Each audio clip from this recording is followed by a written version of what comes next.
पांडुर्णा पहुंचे सीएम शिवराज सिंह चौहान, जहां उन्होंने नए जिले में विभिन्न निर्माण कार्यों का किया लोकार्पण। साथ ही पांडुर्णा में संत जगनाड़ी जी महाराज की प्रतिमा लगाए जाने का किया ऐलान। इस दौरान उन्होंने पूर्व सीएम कमलनाथ पर जमकर साधा निशाना।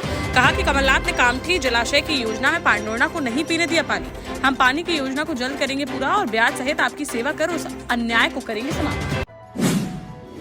मध्य प्रदेश विधानसभा चुनाव को लेकर अपने उम्मीदवारों के नाम फाइनल करने में जुटी कांग्रेस, जहां शनिवार को दिल्ली में कांग्रेस की केंद्रीय चुनाव समिति की चल रही है बड़ी बैठक, जिसमें पार्टी के सभी बड़े नेता अपने करीब 130 उम्मीदवारों के नामों पर लगा सकते हैं मुहर। इस बड़ी बैठक के बाद कांग्रेस कभी भी जारी कर सकती है अपने प्रत्याशियों की पहली सूची। हरदा में पूर्व कांग्रेस विधायक डॉक्टर आर.के. दोगने पर हुई एफआईआर के विरोध में कांग्रेसियों ने शनिवार को व्यापारियों से बाजार बंद का किया था आह्वान, जिसके चलते सुबह से ही सिर्फ खुली रही जरूरी सामान की दुकानें। बाकी सभी ने अपने प्रतिष्ठान बंद कर जताया विरोध। मामले की निष्पक्ष जांच कराकर पूर्व विधायक पर दर्ज हुई एफआईआर को वापस लिए जाने की उठाई मांग। जालौन में बीती देर रात चोरी की योजना बना रहे 7 अंतर जनपदीय बदमाशों से कुठौंद, एसओजी, सर्विलांस व जालौन पुलिस की हुई मुठभेड़, जिसमें दोनों तरफ से हुई फायरिंग में एक बदमाश के पैर में लगी गोली, जिससे घायल होने के बाद उसे पकड़ लिया गया। वहीं उसके 6 अन्य साथियों ने एनकाउंटर के डर से पुलिस के सामने कर दिया आत्मसमर्पण। बदमाशों के पास से लाखों रुपए के सोने चांदी के आभूषण व करीब 2 लाख रुपए की नकदी की गई बरामद। घायल को अस्पताल में भर्ती कराकर सभी पर कार्रवाई करते हुए भेजा गया जेल।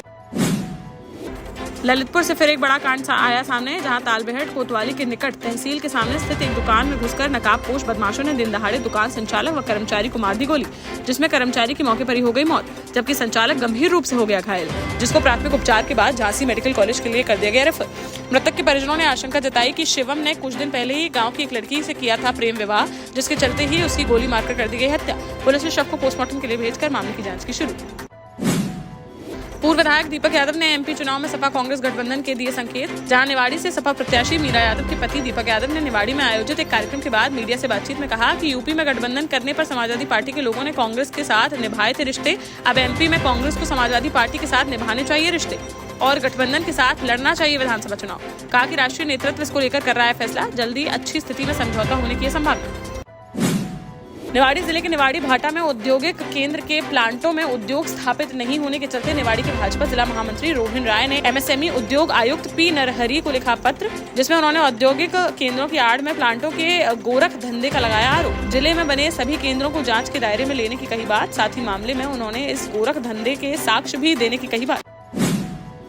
झांसी में शनिवार को देखने को मिली नगर निगम की बड़ी बुलडोजर की कार्यवाही, जहां पहले रानी महल के पास हुआ करती थी कोतवाली, जिसे 50 साल पहले दूसरी जगह कर दिया गया था शिफ्ट, मगर पुलिस वालों ने नहीं छोड़े आवाज। रिटायर्ड पुलिसकर्मी 5 दशक से किए हुए थे कब्जा, जिसको खाली कराने के लिए नगर निगम ने पिछले दिनों जारी किया था नोटिस, लेकिन फिर भी नहीं हटा कब्जा। तो शनिवार को नगर निगम की टीम ने 2 बुलडोजर चलाकर 3 घंटे में सभी आवासों को कर दिया जमींदोज।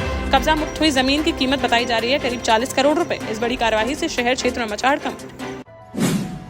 जालौन में सोशल मीडिया से दोस्ती कर एक किशोर ने प्यार का झांसा देकर नाबालिग छात्रा से रेप की वारदात को दिया अंजाम, जहां औरई कोतवाली क्षेत्र की रहने वाली एक नाबालिग छात्रा कौंच नगर में किराए के मकान लेकर कर रही थी पढ़ाई। इसी दौरान उसका सोशल मीडिया पर कौंच नगर के ही रहने वाले एक किशोर से हुआ संपर्क, जिसने प्यार के जाल में फंसाकर उससे कमरे पर आकर किया दुष्कर्म।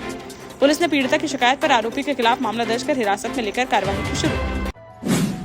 मध्य प्रदेश में मुख्यमंत्री पद की रेस में अब मंत्री गोपाल भार्गव भी हो गए शामिल, जहां सागर के रहली में आयोजित एक कार्यक्रम के दौरान उन्होंने इशारों में सीएम बनने की जताई इच्छा। उन्होंने अपने संबोधन में कहा कि मेरे गुरुजी ने कहा है कि एक चुनाव और लड़ लो। बोले इस बार के चुनाव में किसी को मुख्यमंत्री नहीं किया जा रहा है प्रोजेक्ट, गुरु का आदेश आया है, तो हो सकता है उनकी कुछ और ही हो इच्छा, शायद ईश्वर की तरफ से आई हो बात। झांसी की मौरानीपुर तहसील से एक अनोखा मामला आया सामने, जहां जब कई शिकायतों के बाद भी पीड़ित को नहीं मिला न्याय, तो सभी शिकायतों की माला पहनकर तहसील समाधान दिवस में जा पहुंचा पीड़ित। सिलगुआ के रहने वाले पीड़ित कैलाश ने बताया कि अपनी जमीन की नाप कराने के लिए पिछले 2 माह से है परेशान, जिसको लेकर वह कई बार दे चुका है प्रार्थना पत्र, लेकिन अब तक नहीं हो सका समाधान, और अब पीड़ित ने अधिकारियों से इस अनोखे अंदाज में लगाई न्याय की गुहार। कांग्रेस के पूर्व राष्ट्रीय अध्यक्ष राहुल गांधी और मध्य प्रदेश के पूर्व मुख्यमंत्री कमलनाथ 10 अक्टूबर को आएंगे सतना, जहां कुछ देर रुकने के बाद वह शहडोल जिले के ब्योहारी के लिए हो जाएंगे रवाना। यहां वह एक बड़ी जनसभा को करेंगे संबोधित, जिसको लेकर तैयारियों में जुटे कांग्रेसी नेता व जिला प्रशासन। दतिया में इंदरगढ़ कस्बे के ड्रीम एक्सीलेंस पब्लिक स्कूल के प्रिंसिपल ने 5वीं की छात्रा की बेरहमी से की पिटाई, जहां परिजनों के अनुसार पहले छात्रा को बाल पकड़कर खींचा, फिर डंडे से की जमकर मारपीट, जिससे उसकी पीठ पर उभर आए डंडे के निशान, साथ ही शरीर पर भी कई जगह आई हैं चोटें। छात्रा के परिजनों की शिकायत पर पुलिस ने आरोपी प्रिंसिपल के खिलाफ मामला दर्ज कर कार्रवाई की शुरू। रामराजा सरकार की नगरी ओरछा में एक दबंग महिला का देखने को मिला हाई वोल्टेज ड्रामा, जहां बोलेरो गाड़ी से मंदिर में दर्शन करने पहुंची महिला की सब्जी वाले की गाड़ी से थोड़ा रगड़ गई गाड़ी, जिस पर उसने गाड़ी से नीचे उतरकर सब्जी वाले के साथ जमकर की गाली गलौज और सब्जी वाले से 1000 रुपए हजाने की करने लगी मांग, जिस पर उसने 600 रुपए दिए, तब जाकर महिला का गुस्सा हो सका शांत। दबंग महिला के हाई वोल्टेज ड्रामा का यह वीडियो सोशल मीडिया पर हुआ वायरल। देश का जाना माना सैनफिन ग्रुप आपके लिए फिर लाया है झांसी में वास्तु के हिसाब से फ्लोर प्लान सहित एक शानदार टाउनशिप, जिसमें सुरक्षा की दृष्टि से सीसीटीवी, एक ही ग्रैंड गेट से एंट्री और एग्जिट, चौड़ी सड़कें, parking, car wash area, senior citizen and international fountain parks, swimming pool, gym, badminton, tennis आदि courts, school, hospital, shopping mart आदि कई सुविधाएं। इसीलिए तो हम झांसी में लोगों की पहली पसंद।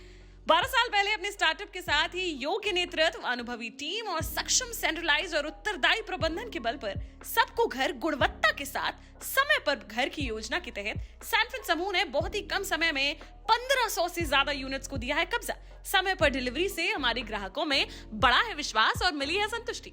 सैनफिन समूह ने बहुत कम समय में Sanfin Ashok city, green homes residency, green homes city, Sanfin Ashok valley, Delhi public school, Sanfin शाखा, केन सैनफिन अस्पताल सहित कई अन्य परियोजनाओं के साथ नई झांसी के निर्माण में स्थापित किया है एक बड़ा मुकाम। तो आप भी आज ही आइए अपने परिवार के साथ और कीजिए अपने सपने साकार।